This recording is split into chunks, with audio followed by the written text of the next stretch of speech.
네, 하나님을 아는 것이 우리의 힘입니다. 한 주간도 평안하셨습니까? 오늘은 죽음에 이르는 7가지 죄 중에 분노에 대해서 함께 나누겠습니다.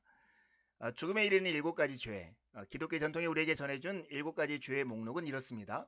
교만, 시기, 분노, 나태, 탐욕, 탐식, 정욕이죠. 오늘 우리는 분노에 대해서 나누는데요. 히에로니무스 보스가 그린 그림에 보면 분노를 이렇게 표현합니다. 술에 취해 화를 내며 상대를 향해 칼을 든 남자를 아내인 듯한 여자가 말리고 있는 장면입니다. 여러분들은 분노를 많이 하십니까? 우리는 사실 분노의 시대를 살고 있습니다. 분노는 일상에서 가장 가까이 피부로 느끼는 감정이죠. 분노는 이렇듯 일상적으로 일어나지만 그 결과는 생각보다 훨씬 더 심각합니다. 어떤 때는 마치 폭탄이 터진 것 같이 처참한 파편과 잔해를 남기기도 합니다. 개인이나 집단 간의 분노는 징후를 낳고 결국 당사자들을 원수로 만들어버리죠. 그래서 성경은 분을 터뜨리는 자는 어리석은 자이며 또 분을 품더라도 해가 질 때까지 품어서는 안 된다라고 말을 합니다. 결과적으로 분노는 하나님의 의의를 이루지 못하게 하기 때문이죠. 이 분노에는 여러 가지 특징이 있습니다. 첫 번째는 자연스럽고 의로운 감정이라는 것입니다. 분노에 대한 성경적 가르침의 큰 줄기는 그것이 통제해야 할 악이라는 것입니다. 그러나 한편으로는 분노는 인간이 지닌 자연스러운 감정 중 하나이기도 합니다. 아퀴나스는 분노가 자연스러운 감정의 표현이고 무엇보다 자신이나 어떤 특정 대상에 가해진 위협이나 상처 때문에 촉발되는 반응이라고 보았습니다. 따라서 분노 자체는 악이 아니며 그것이 지나치거나 모자라지만 않는다면 오히려 미덕이 될 수 있다고 했습니다. 불의에 대한 분노, 그것은 덕이라고 볼 수 있지 않겠습니까? 두 번째 분노의 특징은 통제하기 어려운 감정이라는 뜻입니다.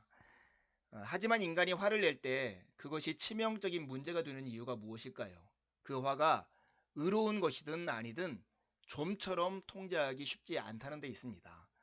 에바그리우스는 분노를 영혼을 어둡게 만드는 가장 극렬한 감정으로 보았습니다. 그에 의하면 분노는 사단이 기도를 방해하기 위해서 촉발하는 악한 감정으로 신자들의 가장 강력한 적이라고 합니다. 분노는 영혼의 눈을 어둡게 하고 기도하는 상태를 망가뜨린다고 말을 했습니다. 분노의 세 번째 특징은 복수하려는 의지입니다. 아우구스티누스는 분노를 복수하려는 주체할 수 없는 욕구라고 했고, 아퀴나스도 자기에게 고통을 준 사람이 벌받기 바라는 욕망이라고 정의를 했습니다. 그것은 다른 사람의 공격에 반격함으로써 고통받은 만큼 안갚음하겠다는 의지의 표출이죠. 보복하려는 의지를 담고 있는 분노는 필연적으로 상대방을 적으로 만듭니다. 여기에는 어떤 은혜의 개입도 불가능하고 해를 끼친 상대는 거의 즉각적으로 원수가 되고 맙니다.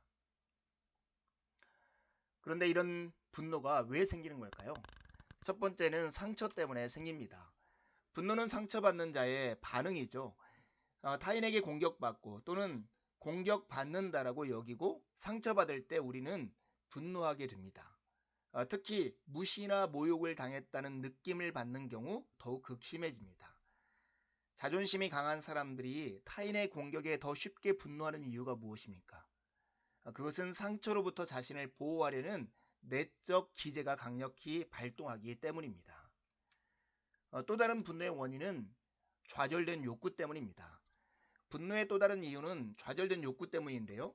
사람은 누구나 매 순간을 살아가면서 어떤 식으로 이루어질 것이라는 일정한 기대치를 가지기 마련이죠. 그런데 그런 기대가 무너지는 순간 실망이 찾아오고 어떤 사람은 분노라는 형태로 그 실망을 표출합니다. 분노의 또 다른 원인은 교만입니다. 교만도 분노의 한 원인인데요.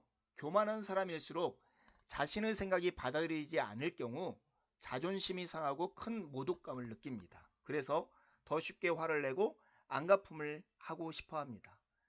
헨리 아나우에는 더 나아가서 분노에는 교만과 함께 자기의의가 밑바닥에 깔려 있다고까지 말을 합니다. 분노는 어떠한 결과를 가져올까요? 첫 번째는 파괴성을 가져옵니다. 분노가 가져오는 치명적인 결과는 무엇보다도 파괴성이 있습니다. 분노는 불같이 또 매우 무모하게 일어납니다. 그런데 분노가 비단 이런 폭력적인 행동으로만 나타나는 것은 아닙니다.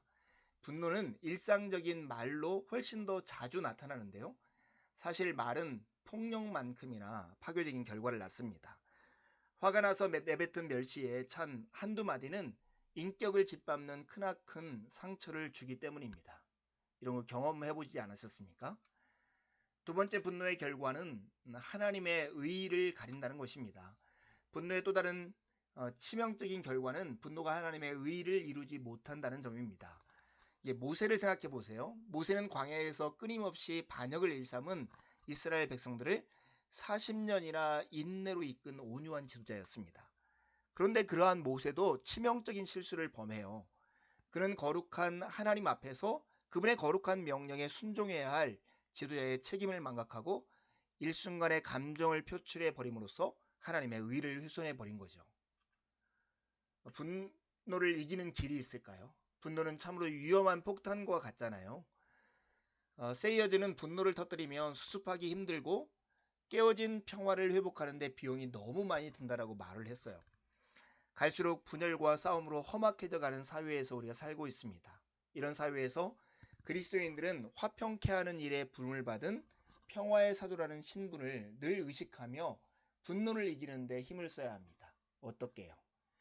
이 책은 5가지로 분노를 이기는 길을 제시합니다.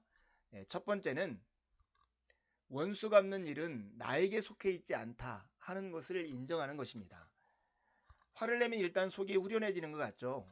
문제는 해결되지 않고 도리어 상황을 악화시킬 뿐인데도 말입니다. 복수는 상대방의 되갚음을 불러오고 결국 악순환을 낳기 때문에 복수로는 문제를 해결할 수가 없습니다. 바울은 친히 원수를 갚지 말고 하나님의 진노하심에 맡기라 이렇게 말을 합니다. 궁극적으로 복수는 인간에게 허용된 것이 아니며 직접 보복하려는 것은 하나님이 하실 일을 대행하려는 태도와 같다는 것입니다. 따라서 우리는 하나님이 가장 적절한 때에 마땅하게 벌하시리라는 것을 믿으며 보응을 하나님께 맡겨야 합니다. 이것이 신자가 취할 윤리이자 믿음의 태도입니다. 두 번째 분노를 이기는 길은 용서하는 것입니다. 용서는 분노를 해결하는 가장 정확하면서도 근본적인 방법입니다. 따라서 가장 확실한 방안은 분노의 뿌리를 뽑는 것인데 그것이 바로 용서입니다.